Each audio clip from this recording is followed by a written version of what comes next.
কি কয়জন জনগণের সাথে আপনি কথা বলেছেন, কি ধরনের পোলিং আপনি করে এই কথাটা বলছেন আমাকে একটু বলেন। আর নিষেধাজ্ঞা প্রত্যাহারের বিষয় এখানে আসছে কেন আমি তো জানি না। আর এই ধরনের প্রশ্নটা যদি এমন হয়, ঢাকা শহরের পরিবেশ এখনো ঠিক হয় নাই, তো ঢাকা শহরের পরিবেশটা 10টা মাসে কিভাবে ঠিক করে ফেলা যায় বলে দেন, বা আগামী যে আমাদের হাতে 8টা মাস আছে বা 9টা মাস আছে বা 7টা মাস আছে কীভাবে ঠিক করা যায় আমাকে বলতে, আমি করে দেবো। তো আমার 24 ঘন্টা কাজ করতে কোনো সমস্যা নেই, কিন্তু এই কথাগুলো খুব জেনারেলাইজড কথা যে 10 মাসেও বুড়িগঙ্গার দূষণ ঠিক হলো না। এখন কারো কাছে যদি সেই তথ্য থাকে যে 10 মাসে বুড়িগঙ্গা ঠিক করে ফেলা যায়, দয়া করে আমাকে সেটা দেবেন, এটা তো আমার কোনো সমস্যা নাই। আমার প্রাথমিক দায়িত্ব হচ্ছে কতগুলো বিষয়কে প্রাধান্য হিসেবে ধরে কিক অফ করা। বায়ু দূষণকে ধরা হয়েছে, নদী দূষণকে ধরা হয়েছে, এগুলোর তো একটা প্রক্রিয়া করে যে কাজটা 5 বছরে করা যায় আমরা 1 বছরে করার চেষ্টা করতেছি, যে প্রকল্পগুলো শেষ করে টাকাটা এনে কাজটা শুরু করে দেওয়া যায়। তো সে ধরনের প্রশ্ন যদি করেন তাহলে খুশি হব। আর সেন্ট মার্টিনের ব্যাপারে আমাদের বক্তব্য হচ্ছে আমরা দ্বীপটাকে প্রথমে বাঁচাবো, দ্বীপটাকে বাঁচালে সকল আশঙ্কাই দূর হয়ে যাবে। কতগুলো আছে, এটা একটা ইকোলজিক্যালি ক্রিটিক্যাল এরিয়া। এবং আরেকটা কথা হচ্ছে যে অবশ্যই যখন আপনি একটা অর্থনৈতিক স্বার্থে আঘাত করবেন তখন অনেক ধরনের বক্তব্য হবে, সেটাই জনমনের প্রশ্ন, এই ধরনের জেনারেলাইজ কথা বলার সুযোগ কম। জি, আমি মনে করি যে দেখেন, স্যাটিসফ্যাকশন কখনো আসলে তো আপনি পরিতৃপ্ত হয়ে কাজই বন্ধ করে দেবেন। আমি মনে করি যে 10 মাসে আমরা যে পর্যন্ত এগিয়েছি, 3টা নদীর আমরা সম্পূর্ণ পরিকল্পনা করে প্রকল্প অনুমোদন করে ফেলেছি, কাজ শুরু হয়েছে। 3টা বন পুনরুদ্ধারে প্রকল্প অনুমোদন করে কাজ শুরু হয়েছে। আইনগুলোকে রিভাইজ করে চূড়ান্ত পর্যায়ে নিয়ে আসা হয়েছে। আপনার শব্দ দূষণের জন্য নতুন করে প্রকল্প ঢেলে সাজানো হচ্ছে। বায়ু দূষণের কাজটা আগেও হচ্ছিল না তা না, ইটস আ কমপ্লেক্স ইস্যু। এখন সংস্থাগুলো সমন্বিত হয়ে কাজগুলো করছে। আমরা ইলেকট্রিক ভেহিকেল আনার জন্য টাকা এনেছি, পাহাড়ের জন্য তালিকা চূড়ান্ত করেছি। আমি মনে করি যে 10 মাসে এই কাজগুলো বেশ দৌড়েই গতির সাথে আমাদেরকে করতে হয়েছে। সন্তুষ্টির কথা যখন বলেন, আমি মনে করি না যে আমি কখনো সন্তুষ্ট হব বলে। আমি মনে করি যে আমার স্ট্যান্ডার্ড, আমি সবসময় হায়ার থেকে হায়ার থেকে হাইয়েস্টে যেতে থাকবো। নিষিদ্ধ করব কি করব না সে প্রশ্নের উত্তরটা এখন না দিই, কারণ এটা একটা আলোচনা করে আমাকে সিদ্ধান্ত নিতে হবে। টাঙ্গুয়ার হাওরে যা ঘটছে, এরকম একটা গ্লোবাল হেরিটেজ সাইটে এই জিনিস ঘটতে পারে না। লাউড স্পিকার, এসি, আসলে এরকম হাওরে কয়টা যান্ত্রিক জলযান চলবে তারও একটা নিয়ন্ত্রণ আনতে হবে। আপনি দেখেন, এই যে সেন্ট মার্টিনের নিয়ন্ত্রণ আনতে গিয়ে এই ভাই প্রশ্ন করলো, জনমনে নাকি সাংঘাতিক আশঙ্কা এবং আতঙ্ক তৈরি হয়ে গেছে। আমি তো এরকম কোনো আশঙ্কা এবং আতঙ্ক দেখি না। আমি তো সংবাদ মাধ্যমে বরং ভালো ভালো কথা দেখছি যে সংবাদ মাধ্যমগুলো এগিয়ে এসে বলতেছে ডলফিন ফেরত এসছে, কাঁকড়া ফেরত এসছে, মানুষজনও বলছে আমরা শান্তিতে আছি। সো টাঙ্গুয়ার হাওর করার ক্ষেত্রে আমরা ডিসির সাথে, আপনাকে আগেও বলেছি এখনও বলছি, যে আমাদের যিনি হাওর অধিদপ্তরের দায়িত্বপ্রাপ্ত ডিজি আছেন, উনি যাচ্ছেন কালকে, জেলা পর্যায়ে কথা বলবে, হাউস বোট অপারেটরদের সাথে কথা বলবে, হাউ উই রেগুলেট ইট, এটার একটা দিক নির্দেশনা এবং বলবৎযোগ্য নির্দেশনা অবশ্যই দেব। পরে করেন, আপনি একটু পরে করেন। হ্যাঁ, আচ্ছা, বায়ু দূষণ আমি আপনাকে সেজন্যই বললাম যে you have to know the facts and figures. বেইজিংয়ের মতন দেশে 5 বছরে 35% কমিয়েছে আফটার ম্যাসিভ ইনভেস্টমেন্ট। আমরা তো সেরকম ইনভেস্টমেন্ট করতে পারছি না। যেমন আমাদের বায়ু দূষণে 30 থেকে 35 ভাগ আসে পাশের দেশ থেকে, বাকি 28 ভাগ আসে হচ্ছে আমার গাড়ির যে ফুয়েল আছে সেখান থেকে। এখন গাড়ির ফুয়েলে তো আমাদের আর্থসামাজিক বাস্তবতায় এই আমাদের সময় এটা আমরা করতে পারবো না। তারপরেও কিন্তু আমাদের যে রিফাইনারি আছে ওইটার স্ট্যান্ডার্ড ইমপ্রুভ করতে আমরা তো করব না, যে মন্ত্রণালয় করা সেই মন্ত্রণালয় কাজটা শুরু করেছে। যদি আমরা অর্থায়ন করতে পারি অন্তত ওইটুকুন সুসংবাদ দিয়ে যেতে পারবো। আমরা টার্গেট করেছি সেই 13%, যেই 13%-এ পরিবেশ অধিদপ্তর এবং স্থানীয় সরকার আর বিআরটি একসাথে কাজ করলে কিছু কাজ হয়তো করা সম্ভব।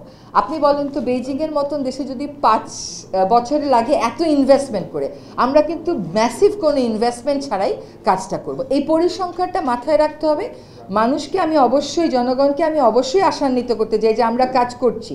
আপনারা দেখেছেন যে যখন দক্ষিণ সিটি কর্পোরেশনের বর্জ্যের ভাগাড়ে আগুন দেওয়া হচ্ছিল, ওখানে আমরা গেছি, আমরাও গেছি, সিটি কর্পোরেশনও গেছি, যে এটা বন্ধ করেন, তাহলে তো আমরা কোনোভাবেই বায়ু দূষণ কমাতে পারবো না। বিভিন্ন জায়গায় যখন ময়লাগুলো একসাথে করে পোড়ায়, আপনারা যখন পাস করেন দাঁড়িয়ে একটু থামাবেন, এইগুলোর জন্য এসপিএমটা ছড়িয়ে পড়ে। এগুলো তো অভ্যাস হয়ে গেছে, এগুলো আমরা 10 মাসে কন্ট্রোল করতে পারবো না, কিন্তু কাজগুলো যেন শুরু হয়। এবং সেই জন্যই চীনা বিশেষজ্ঞদেরকে আনা, যে কোন জায়গা থেকে কিক অফটা করলে it will be ফাস্টার and more effective. হ্যাঁ, একটা মানে আপনি যে আপনার চোখের সামনে ঢাকার যে কোনো একটা রাস্তা ভাসিয়ে আমাকে বলেন তো, ওই রাস্তাতে পুলিশ দাঁড়িয়ে দাঁড়িয়ে হর্ন বাজানোর জন্য গাড়ি থামাতে পারবে? উপায় আছে তার কোনো? আমরা সেজন্য শব্দ দূষণ নিয়ন্ত্রণ বিধিমালাটা বদলাচ্ছি, এটাও চূড়ান্ত হয়ে গেছে। বদলে আমরা পুলিশকে ক্ষমতা দিচ্ছি যাতে পুলিশ এনফোর্স করে।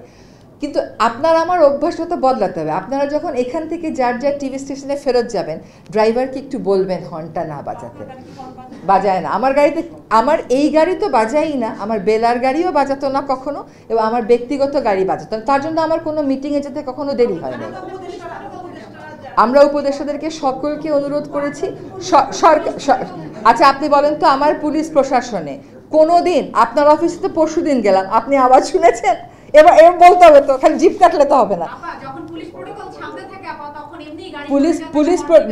পুলিশ প্রোটোকলের এখন কতগুলো কায়দা আছে। একটা হচ্ছে কি, ওদের কাছে একটা মাইক থাকে, ওটা দিয়ে ওরা সামনের গাড়িকে ওয়ার্ন করতে পারে। আমরা সকলেই এখন সেই পদ্ধতি ফলো করছি।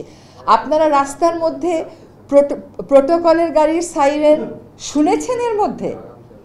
বলেন দেখি। আপনি বলেন। আমার প্রশ্ন, শব্দ দূষণের মূল কারণ হচ্ছে আপনার গাড়ির এটা জেনারেটর এবং নির্মাণ কাজ। হ্যাঁ, তো নির্মাণ কাজে আমরা পরিবেশ অধিদপ্তরকে নির্দেশ দিয়েছি যে তারা রাতে রাতে ড্রাইভগুলো করবে, 9টা 5টা ড্রাইভ না, রাতে রাতে ড্রাইভগুলো করবে। কিন্তু আমি তো আপনাকে বললাম আমার 6 জন মাত্র ম্যাজিস্ট্রেট, তারপরেও I don't want to give any excuse. Work modality আমরা বদলাবো, রাজুকের ম্যাজিস্ট্রেট নেব, একসাথে টিম পুল করে আমরা কাজগুলো করব। কিন্তু আপনারা তো আমাদের উত্তর দিলেন না। একটা আয়োজন গতানুগতিক করি, তার সবকটাই আমাদের 25শে জুন হবে। আমাদের মাননীয় প্রধান উপদেষ্টা মহোদয় থাকবেন আমাদের সকলকে উৎসাহিত করার জন্য। আমি একটু সুযোগ নিয়ে আপনাদের সাথে আমাদের কিছু কিছু কাজ আজকে শেয়ার করব, কিছু কিছু কাজ ওই দিন যখন বক্তব্য রাখবো তখন শেয়ার করব। আমরা পরিবেশ মন্ত্রণালয়ের পক্ষ থেকে আমাদের অনেক ধরনের কাজগুলো করতে হয়। কিছু কাজ আছে প্রশাসনিক, কিছু কাজ আছে আইন সংশোধন, আর কিছু হচ্ছে বিষয়ভিত্তিক কাজ। সেটা আপনি পরিবেশ মন্ত্রণালয়ে বলেন, বন অধিদপ্তরেই বলেন, বিএফআইডিসিতেই বলেন, সকল জায়গাতেই এই প্রশাসনিক, আইনি এবং নিয়মিত কর্মসূচি কেন্দ্রিক কাজ এগুলো আমাদেরকে করতে হয়। এর একটা প্রায়োরিটি লিস্ট আমরা করেছি এবং একটা টাইম প্ল্যান করে আমরা আমাদের কাজগুলো করার চেষ্টা করছি। তারই কিছু আপনাদের সাথে শেয়ার করি। যেমন আমরা বায়ু দূষণ রোধে আমাদের কাজ শুরু করেছি। আপনারা জানেন যে একটা অ্যাকশন প্ল্যান আমাদের আছে। সেই অ্যাকশন প্ল্যানটা গত বছরের অগাস্টের শেষের দিকে আমরা অনুমোদন করিয়েছি। আগামী 27 তারিখে চীন থেকে 3 সদস্যের একটি বিশেষজ্ঞ দল আসবে। প্রসেসটা কিভাবে কিক অফ করবো আমরা, সেটার ব্যাপারে আমাদেরকে একটু সাজেশন দিতে। বায়ু দূষণে সরকার অবশ্যই কাজ করছে, এটাই সরকারের অন্যতম প্রাধান্য। কিন্তু আপনারা যদি খবর পড়েন তাহলে এটা জানবেন যে এটা একদিনে আমাদের অ্যাড্রেস করার সম্ভব না, কিন্তু কাজটা সমন্বিতভাবে কিক অফ করতে হবে। তো আমরা টার্গেট করেছি কয়েকটা জিনিস। একটা হচ্ছে রাস্তাঘাটের ধুলা, সেখানে স্থানীয় সরকার মন্ত্রণালয় 2 সিটি কর্পোরেশনে জিরো সয়েল এই কর্মসূচিটা করবে, মানে কোথাও যাতে মাটি দেখা না যায়, তাহলে ধুলার দূষণটা আমরা কিছুটা হলেও নিয়ন্ত্রণ করতে পারবো। দ্বিতীয় হচ্ছে ঢাকায় যে সমস্ত পরিবহন প্রবেশ করে বালু এবং সিমেন্ট নিয়ে, যেগুলো ধুলা ছড়াতে ছড়াতে আসে, সেগুলোতে আমরা নির্দেশনা দিয়ে দেব যে তারা উন্মুক্তভাবে কোনো বালু আনতে পারবে না, প্যাকেটে করে বালু এবং সিমেন্ট আনতে হবে, প্যাকেটজাত করা ছাড়া ঢাকা শহরে আসতে পারবে না। আরেকটা হচ্ছে ভাঙা রাস্তাঘাট, এগুলো থেকেও ধুলা ছড়ায়, এটাকে অ্যাড্রেস করা। আরেকটা হচ্ছে পুরনো গাড়ি, তো সেই পুরনো গাড়ির ব্যাপারে আপনারা দেখেছেন বিআরটিও বিজ্ঞাপন দিয়েছে, আমরাও পত্রিকায় বিজ্ঞপ্তির মাধ্যমে পুরনো গাড়ির যারা বাস এবং ট্রাকের যারা এখনও রাস্তায় চালাচ্ছেন তাদেরকে একেবারে শেষবারের মতন আমরা সতর্ক করেছি যে আপনারা এইগুলো নিয়ে আর রাস্তায় বেরোবেন না, কারণ এগুলো বায়ু দূষণের অন্যতম প্রধান কারণ। আর আরেকটা কারণ হচ্ছে, এবং এদের বিরুদ্ধে অভিযান আমরা কিন্তু যুগপৎভাবে করব। এটা শুধু পরিবেশ অধিদপ্তর একা করবে না, পরিবেশ অধিদপ্তর এবং বিআরটিএ একসাথে মিলে করবে। এটাও বাংলাদেশে আমি মনে করি যে একটা নতুন ধারা সৃষ্টি হবে, কারণ আমাদের কারোরই আসলে কাঙ্ক্ষিত জনবল নেই, তো সকলের জনবল এক করলে কাঙ্ক্ষিত হয়। আরেকটা হচ্ছে যে ইটভাটা, ঢাকার আশেপাশের ইটভাটাগুলোর বিরুদ্ধে ব্যাপক অভিযান চালানোর ফলে গতবার কিন্তু শেষের দিকে বায়ুর মান কিছুটা নিয়ন্ত্রণে এসেছিল। চীনের মতন জায়গায়, যেখানে বেইজিংয়ে তারা খুব সফলভাবে বায়ু দূষণ অ্যাড্রেস করেছে, সেখানেও আসলে তাদের 5 বছর লেগেছে 35% বায়ু দূষণ কমাতে। তো আমাদের তো আর অতটা লম্বা সময় পাচ্ছি না, কিন্তু নিশ্চয়ই ধারাবাহিকতা পরের সরকার যেই আসুক না কেন মেনটেন করবে। সেখানে সে চীন দেশের কাছ থেকে আমাদের একটু বুঝবার কথা আছে যে আমাদের যে এয়ার কোয়ালিটি ম্যানেজমেন্ট প্ল্যান আছে ওইটা থেকে আমরা কেমন করে কিক অফ করতে পারি প্রসেসটা। এবার একটু আসি নয়েজ পলিউশন। আমরা নয়েজ পলিউশন নিয়ে সরকারের একটি প্রকল্প ছিল, সেই প্রকল্পে যেভাবে করে কাজটা হয়েছিল যদি সাধারণভাবেও বিচার করি খুব একটা কার্যকর কিছু আমরা করতে পারিনি। ফলে আমরা নতুন করে ওই প্রকল্পটাকে ঢেলে সাজাচ্ছি, যেখানে আমরা বিআরটিএ এগিয়ে আসবে এবং বিআরটিএ পুলিশ বাহিনী তারা ড্রাইভারদেরকে ম্যাসিভ ট্রেনিংয়ের ব্যবস্থা করবে, এবং আমরা শব্দ দূষণ বিধিমালাটা পরিবর্তন করে পুলিশকে ক্ষমতা দিচ্ছি যে পুলিশ এটা এনফোর্স করবে। এটাও আপনার এত বছরের অভ্যাস যে আপনি একদিনে অ্যাড্রেস করতে পারবেন না, কিন্তু এনফোর্সমেন্টটা যাতে শুরু হয়। একই সাথে আপনারা দেখেছেন যে আমরা বিমানবন্দর এলাকায় এবং সচিবালয় এলাকায় 10 দিন করে ক্যাম্পেইন করেছিলাম। এরকম ক্যাম্পেইন কাজগুলো আমরা অব্যাহত রাখব। তারপরে আসি পলিথিন এবং প্লাস্টিক নিয়ে। আপনারা জানেন যে পলিথিনের বিরুদ্ধে, পলিথিন ব্যাগের বিরুদ্ধে সরকারের অবস্থান বেশ দৃঢ়। সরকার প্রাথমিক পর্যায়ে বাজার মনিটরিং করছে, এবং এই মুহূর্তে তো এটা বলতে কোনো দ্বিধা নাই যে শপিং সেন্টারগুলো শতভাগ পলিথিন ব্যাগ মুক্ত হয়েছে। এখন আমাদের কাঁচা বাজারের একটা চ্যালেঞ্জ আছে, আমাদের নিজেদের অভ্যাসের একটা চ্যালেঞ্জ আছে। আমরাও যখন বাড়ি থেকে বাজারে যাই তখন আমরা ব্যাগটা সাথে করে নিয়ে যাই না, কিন্তু সবসময় যাই না, কারণ বাজারে গিয়ে প্লাস্টিক আমরা পেয়ে যাই। এখন এই পলিথিন শপিং ব্যাগের জন্য পাট এবং বস্ত্র মন্ত্রণালয় দায়িত্ব নিয়েছে। তারা ঢাকা এবং চট্টগ্রামকে প্রাথমিকভাবে টার্গেট করে পাটের ব্যাগ উৎপাদন করবে। এতে আমাদের পাটকলগুলোও চালু হবে, একই সাথে ক্রেতারাও সুলভ মূল্যে পাটের পণ্য পাবেন। এতে অভ্যাসে কিছু পরিবর্তন আনা সম্ভব হবে বলে আমরা বিশ্বাস করি। আমরা 2টি একবার ব্যবহারযোগ্য প্লাস্টিক নিষিদ্ধ করেছি, একটা হচ্ছে কটন বাড, একটা হচ্ছে স্ট্র। এইটার অভিযানেও আমরা জুলাই মাস থেকে নামব।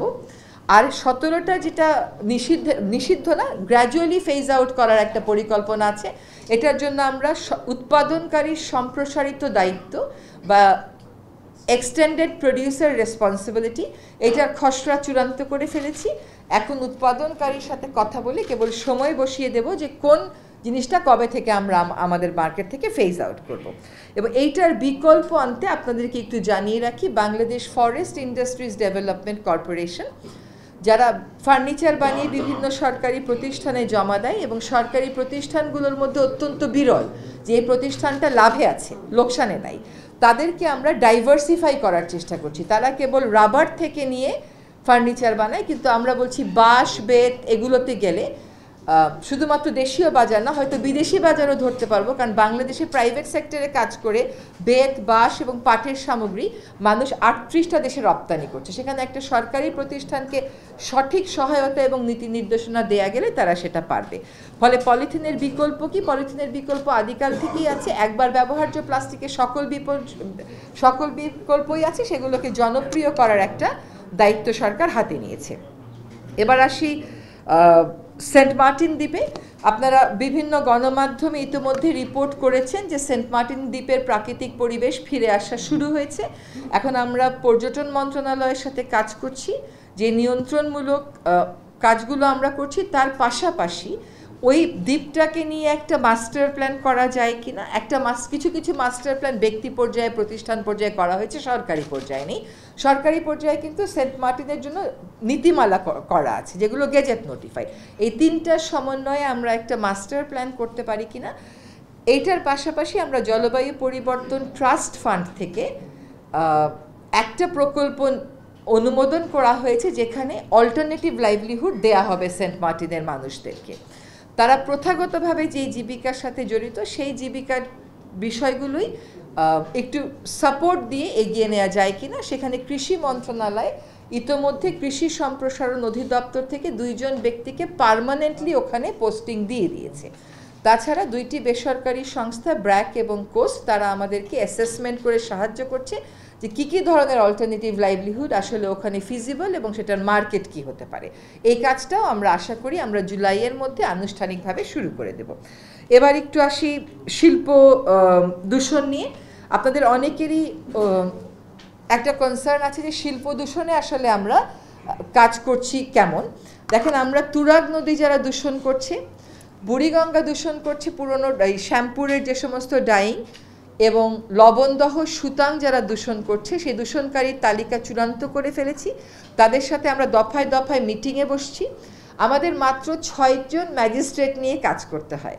এখন শীতকালে যদি আমরা ইটভাটায় কাজ করি তাহলে আর আমাদের অন্য কোনো দিকে যাওয়ার সুযোগ থাকে না। সেজন্য আমরা অন্য মন্ত্রণালয় যাদের ম্যাজিস্ট্রেসি পাওয়ার আছে তাদের সাথে মিলে ম্যাজিস্ট্রেসি কন্ডাক্ট করব। আগামী 6 মাসে আমাদের প্রাধান্য হবে শিল্প দূষণ।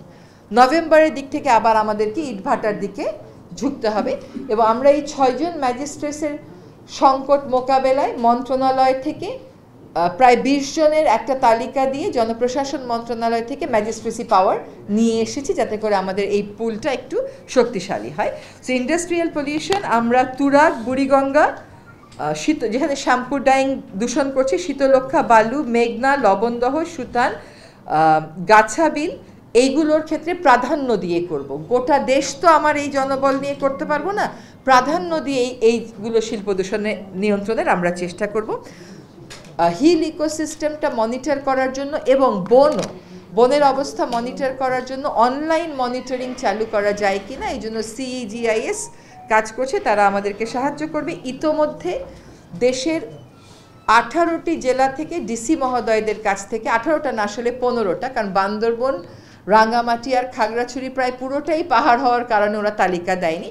বাকি সবার কাছ থেকে আমরা বাকি বেঁচে যাওয়া পাহাড়গুলোর একটা তালিকা প্রস্তুত করেছি এবং সেগুলোকে মনিটরিংয়ে রাখার জন্য ডিসিদেরকে স্থানীয় জনগোষ্ঠীকে সম্পৃক্ত করে কমিটি করার জন্য নির্দেশ দিয়েছি। চট্টগ্রাম অলরেডি সেই কমিটিটা করেছে। এবার একটু বনে যাই আমরা। বনে আমাদের কিন্তু কয়েকটা প্রায়োরিটি আমাদের ধরতে হয়েছে। এক হচ্ছে বনে মোট 8টি আইন এবং বিধিমালা সংশোধনের প্রক্রিয়া প্রায় চূড়ান্ত হয়ে গেছে। এইগুলোর পাশাপাশি যদিও বন্যা তাও একটু বলে রাখি, যেমন হাওর এলাকা ইকো ট্যুরিজম নিয়ন্ত্রণে আমরা কাজ করছি। আপনারা দেখেছেন যে গতকাল সুনামগঞ্জে ডিসি মহোদয় উনি বলে দিয়েছেন যে ওয়াচ টাওয়ারের কাছে কোনো নৌকা ভিড়তে পারবে না। এখানে শব্দ দূষণ, এসি নিয়ন্ত্রণ, এগুলোর জন্য পানি সম্পদ মন্ত্রণালয়ের সাথে, যেহেতু পানি আইনের অধীনে এটা করতে হবে, ডিসি মহোদয়ের সাথে বৈঠক হচ্ছে এবং সেটাতে আমরা চলে আসবো। আমি একটু বনের কথাটা বলি। আমরা এই 10 মাসে 1717 একর বনভূমি উদ্ধার করেছি বিভিন্ন জায়গা থেকে। তাছাড়াও আমরা বেসরকারি ক্যাডেট কলেজের নামে বরাদ্দকৃত কক্সবাজারের 155.70 একর বনভূমির যে বরাদ্দ ছিল সেটা বাতিল করেছি। লোক প্রশাসনের জন্য আমাদের রক্ষিত এলাকার 700 একর যে বনভূমি ছিল সেটা বাতিল করেছি। বাংলাদেশ ফুটবল ফেডারেশনের টেকনিক্যাল সেন্টারের জন্য বরাদ্দকৃত 20 একর জমি বাতিল করেছি এবং বেজাকে দেওয়া সোনাদিয়ার 9487 একর জমির বরাদ্দ বাতিল করে বন বিভাগের কাছে নিয়ে আসার প্রক্রিয়া প্রায় চূড়ান্ত করে এনেছি। একই সাথে আমরা মিরেশ্বরাইয়ে বেজাকে দেওয়া 4104 একর জমি বন বিভাগকে ফিরিয়ে দিতে বেজার কাছে আবেদন করেছি। এটা নিয়ে বেজা এবং বন বিভাগ বসবে। সম্পূর্ণটা যদি পাওয়া নাও যায় সর্বোচ্চটুকুন আমরা পাওয়ার চেষ্টা করব। আমি যখন দায়িত্ব নেই তার পরের 2 সপ্তাহের মধ্যেই 18টি হাতি মরে গেল। তাদেরকে মেরে ফেলা হলো, তারা পুষ্টিহীনতায় মরে গেল, তার মানে হচ্ছে সমস্যাটা পিকে পৌঁছে গেছে।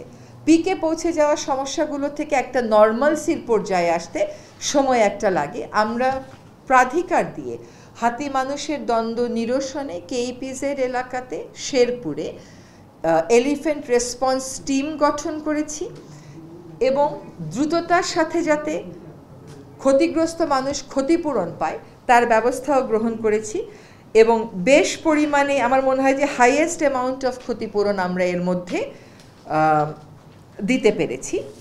আমরা একটু বনের আরেকটা কথা বলি যে আমাদের যে বনগুলো আছে তার মধ্যে কয়েকটা বনকে প্রাধিকার ভিত্তিতে ফিরিয়ে আনবার কাজ আমরা গ্রহণ করেছি। একটা হচ্ছে আমাদের চিরহরিৎ বন, এভারগ্রিন বন যেটাকে আমরা বলি চুনতি। চুনতির 20,000 একরের মধ্যে 5,000 একরই বেদখল, আর প্রায় 5,000-এ আমার আছে আকাশমণি এবং ইউক্যালিপটাস। আমরা ওই 5,000 প্রাথমিকভাবে টার্গেট করে চুনতি বন পুনরুদ্ধারের একটা প্রকল্প অনুমোদন করেছি, কাজও শুরু হয়েছে। এখন 5,000 গাছ তো একসাথে কেটে ফেলা যাবে না, তাতে বনভূমিটা আমার অরক্ষিত হয়ে পড়বে। এই যদিও আমাদের প্রকল্প অনুমোদন হয়ে গেছেন, কিন্তু আমাদের খুবই নামকরা একজন বিশেষজ্ঞ ডক্টর রেজা খান, উনি দেশে আছেন, উনি আমাদেরকে এই প্রকল্পটা আবার একটু রিভিজিট করে 1 বছর, ফার্স্ট ইয়ার, সেকেন্ড ইয়ারে, থার্ড ইয়ারে আমরা কি করব, বন বিভাগের যারা কমিট করছেন তাদের সাথে মিলে এই কাজটা আমরা শুরু করে দিয়েছি, but we are reviewing the whole process. একটা এভারগ্রিন ফরেস্ট আমরা টার্গেট করেছি, সোনাদিয়া বন আমরা টার্গেট করেছি, যে সোনাদিয়াতে আমরা যেটুকুন বনে আগুন লাগিয়ে পুড়িয়ে দিয়েছে, এইটাও দীর্ঘদিনের ইনঅ্যাকশন, সেটাও আমরা ফিরিয়ে আনবো। এখানে আমাদেরকে সুইস ইন্টারন্যাশনাল ডেভেলপমেন্ট এজেন্সি সিডা তারা সাহায্য করছে এবং এটাও বাংলাদেশে নতুন, কারণ এইভাবে করে খুব বেশি পুরনো না, সরাসরি একটা মন্ত্রণালয়কে সাহায্য করা। তারা সাধারণত এরকম এমওইউ করেন না, তবে তাদের সাথে আমাদের এমওইউ খসড়া চূড়ান্ত হয়ে গেছে। আরেকটা আমরা করবার চেষ্টা করছি হচ্ছে মধুপুর শালবন। আপনারা জানেন যে 43,000 একরের বনভূমিতে এখন অবশিষ্ট আছে 3,000। সেটাকে আমরা 3 বছরের একটা কর্মপরিকল্পনা গ্রহণ করে সেটারও প্রকল্প অনুমোদন হয়ে গেছে এবং কাজ শুরু হয়ে গেছে। মধুপুরের বৈশিষ্ট্য হলো যে মধুপুরে কেবলমাত্র বন ফিরিয়ে আনবো তা না, এটার সাথে সাথে বনভূমি কেন্দ্রিক যে জনগোষ্ঠী আছে তাদের বন অধিকারেরও স্বীকৃতি দেওয়ার মতন জটিল বিষয়টাও আমরা দেখব। তাহলে আমাদের পাতাঝরা বনের মধ্যে আমরা শালবন নিলাম, উপকূলীয় বনের মধ্যে আমরা সোনাদিয়া নিলাম এবং আমরা চিরহরিৎ বনের মধ্যে চুনতি অভয়ারণ্যটা নিলাম।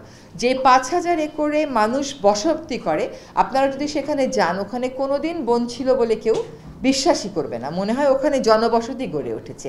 সেগুলোকে গ্রামবন ঘোষণা করা যায় কিনা এবং গ্রামবন ঘোষণা করে তাদেরকেই বন রক্ষার কাজে সম্পৃক্ত করা যায় কিনা, এটাও আমরা দেখছি।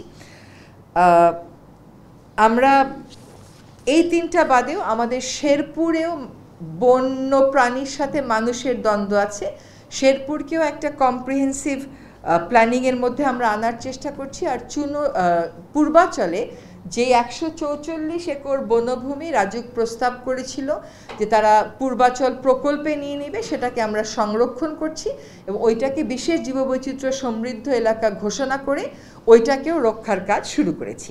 তাছাড়া সুন্দরবনের হরিণ শিকার, এগুলো আপনারা দেখবেন গত 1.5-2 মাস যাবৎ প্রবণতাটা কমে আসছে।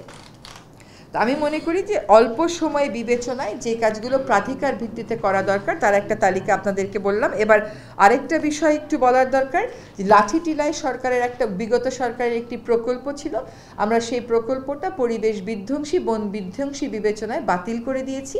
সেখানে আমরা নতুন একটা প্রকল্প অনুমোদন করেছি, যেখানে ক্যাপটিভ এলিফ্যান্ট যেগুলো আপনারা দেখেন, যেগুলো নিয়ে চাঁদাবাজিগুলো করে, সেই ক্যাপটিভ এলিফ্যান্টগুলোকে এনে একটা হাতির অভয়াশ্রম শ্রীলঙ্কার আদলে করার জন্য একটা প্রকল্প আমাদের অনুমোদিত হয়ে গেছে। হাতি মানুষ দ্বন্দ্ব নিরসনে এবং লাঠিটিরার প্রাকৃতিক বনটাকে রক্ষার ক্ষেত্রে পরিকল্পনা কমিশন মাত্র এই প্রকল্পটা অনুমোদন দিয়েছে। এটার কাজ আমরা আনুষ্ঠানিকভাবে এখনও চিঠিটা পাইনি, বাট নতুন অর্থ বছরে এই কাজটাও আমরা শুরু করে দিতে পারবো। বাংলাদেশে জলবায়ু পরিবর্তনের ট্রাস্ট ফান্ড যেটা আছে, ওইটার বিভিন্ন প্রকল্প দেয়া নেয়া নিয়ে অনেক অনিয়মের অভিযোগ ছিল।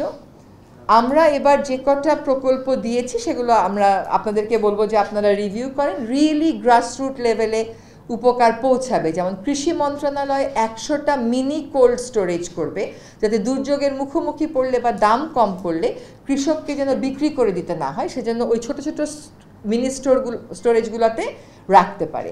প্রয়োজনের তুলনায় এটা খুবই কম, কিন্তু এই কাজটা আমাদের শুরু হলো। আমরা ঢাকার ডিসিকে ঢাকার 44টি পুকুর পুনরুদ্ধারের জন্য একটা প্রকল্পে অর্থ বরাদ্দ দিয়েছি, তারাও সেই কাজটা এই অর্থ বছরে করবে। আর আরেকটা কাজ আপনাদের সাথে শেয়ার করি, সেটা হচ্ছে ঢাকার 4টা নদীকে নিয়ে আমরা ডিপিপি প্রণয়নের কাজ চূড়ান্ত করেছি। এগুলো একটু সময় লাগে, কারণ 2টা মৌসুম আসলে দিতে হয়, একটা হচ্ছে ড্রাই, একটা হচ্ছে মনসুন। সুখের খবর হলো যে তুরাগ নদী পুনরুদ্ধারে ওয়ার্ল্ড ব্যাংক আমাদেরকে অর্থ সহায়তা দেওয়ার সিদ্ধান্ত চূড়ান্ত করেছে। এডিবিকে আমরা অনেক অনুরোধ করেছি এবং তারা তুরাগের সাথে গোরান চটবাড়ির যে 640 একর জলাশয় রয়েছে এইটাকে সম্পৃক্ত করে একটা ল্যান্ডস্কেপ জোন করার জন্য, প্রাকৃতিক ল্যান্ডস্কেপ জোন করার জন্য তারাও আমাদেরকে অর্থ বরাদ্দে সম্মত হয়েছে। আমরা আশা করছি যে নভেম্বর থেকে ফেব্রুয়ারির মধ্যে সকল পরিকল্পনা চূড়ান্ত করে তুরাগ নদীটাকে সম্পূর্ণভাবে রেস্টোর করার কাজটা আমরা শুরু করে দিয়ে যেতে পারবো। বাকি 3টা নদীর ব্যাপারে আমাদের ডিপিপি হওয়ার পরে ধরেন অগস্টের আগে সেই কাজটা আমরা ডিপিপি প্রণয়ন করে প্রেরণ করতে পারবো না, কিন্তু এইগুলোরও কর্মপরিকল্পনা চূড়ান্ত করতে পারবো। তাছাড়া প্রত্যেক বিভাগে, প্রত্যেক জেলায় যে একটা করে নদী আমাদের দূষণ দখল মুক্ত করার কথা ছিল, তা আমরা প্রতিটা জেলার থেকে একটা করে পরিকল্পনা পেয়েছি। আমাদের সময় এত কিছু তো করা সম্ভব না, আমরা 18টি নদী ফাইনালি সিলেক্ট করেছি, যার মধ্যে 10টি নদীর কাজ ডিপিপি প্রণয়নের কাজ চলছে, বাকিগুলোর কাজ আমাদের সমাপ্ত হয়ে গেছে। এগুলো আমরা প্ল্যানিং কমিশনে প্রেরণ করব। আমরা দেশের 3টা সবচাইতে দূষিত নদী কোনগুলো বলেন? একটা হচ্ছে সুতাং, একটা হচ্ছে লবণদহ, একটা হচ্ছে হারিথোয়া। এই 3টা নদীকে দখল দূষণ মুক্ত করতে জলবায়ু পরিবর্তন ট্রাস্ট ফান্ড থেকে প্রকল্প অনুমোদন করেছি। আশা করি এই কাজটাও আমরা জুলাই মাস নাগাদ শুরু করে দিতে পারবো। তো আমার বক্তব্য এখানেই শেষ। আপনাদের যা যা প্রশ্ন আছে, যদি কোনো প্রশ্ন থাকে, বক্তব্য থাকে, অবশ্যই বলবেন।